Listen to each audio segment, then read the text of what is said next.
తర్వాత ఇలాగే కంటిన్యూ అయ్యి బ్రెయిన్, నరాలు, అవయవాలు చాలా సివియర్‌గా డ్యామేజ్ అయిపోయి లాస్ట్ స్టేజ్‌కి వచ్చేసరికి చాలా రకాలుగా అవయవాలు టాక్సిక్ డ్యామేజ్ అయిపోయి ఉంటాయి కాబట్టి ఏ డాక్టర్ దగ్గరికి వెళ్ళినా ఎన్ని టెస్టులు చేసినా ఏమంటారు, అమ్మా ఎక్కువ కాలం బతకడమ్మా ఇంకా ఈయనకి, అట్లీస్ట్ ఇప్పుడన్నా మానుకుంటే కొంతకాలం అన్నా జీవిస్తాడని చెప్పేసి వాళ్ళు చెప్పేస్తారు.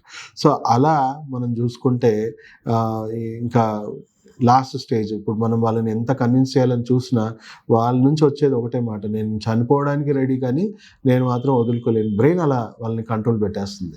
సో మనం చూసుకుంటే 100 మంది రకరకాల అనారోగ్యాలతో చనిపోతే దాంట్లో 30% చనిపోతుంది అడిక్షన్స్తోనే అనే విషయం మనం అందరం గుర్తించాలి. సో ఆ విధంగా అడిక్షన్ మనిషిని తినేస్తూ ఉంది. వరల్డ్ వైడ్ నంబర్ 1 డిసీజ్గా మనం చెప్పొచ్చు, కొని తెచ్చుకుంటున్న వ్యాధి అని మనం చెప్పొచ్చు.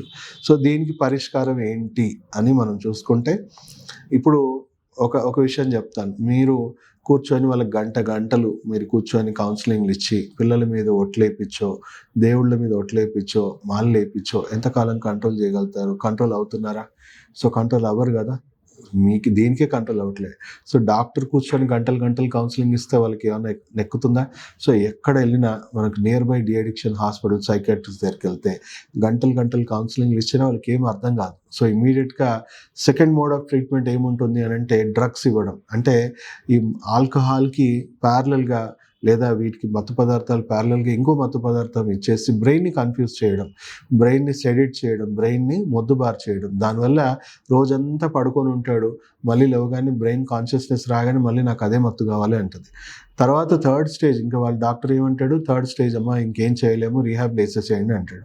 సో రీహాబ్లో వేసేస్తే రీహాబ్ సెంటర్స్ అని మీకు ఏవైతే ఉన్నాయో చుట్టుముట్టు లో కాస్ట్ ఉంటాయి, చాలా హై ఎండ్ ఉంటాయి. 5-10 లక్షలు పర్ మంత్ తీసుకునే సెంటర్స్ కూడా ఉన్నాయి. సో ఒక నియరెస్ట్ రీహాబ్కి వెళ్ళేసి మీరు ఒకసారి అడగండి, సార్ మీ దగ్గర ఏం స్పెషల్ ట్రీట్మెంట్ ఉంది, ఎలా మా ఆయన లేదా మా వాళ్ళు ఎలా మారుతారు అని చెప్పేసి మీరు ఒకసారి ప్రశ్నించండి. సో లాస్ట్కి వాళ్ళ నుంచి వచ్చే సమాధానం ఒకటే ఉంటుంది, అమ్మా వాళ్ళు మారాలి అనుకొని మా దగ్గరికి వస్తేనే వాళ్ళలో మార్పు వస్తుంది, అదర్వైజ్ ఎలాంటి మార్పు రాదు అని చెప్పేసి కరాఖండిగా చెప్తారు. అంటే మారాలి అనుకుంటే మీరే మార్చేయచ్చు, వాళ్ళ దాకా వెళ్ళాల్సిన అవసరం కూడా లేదు.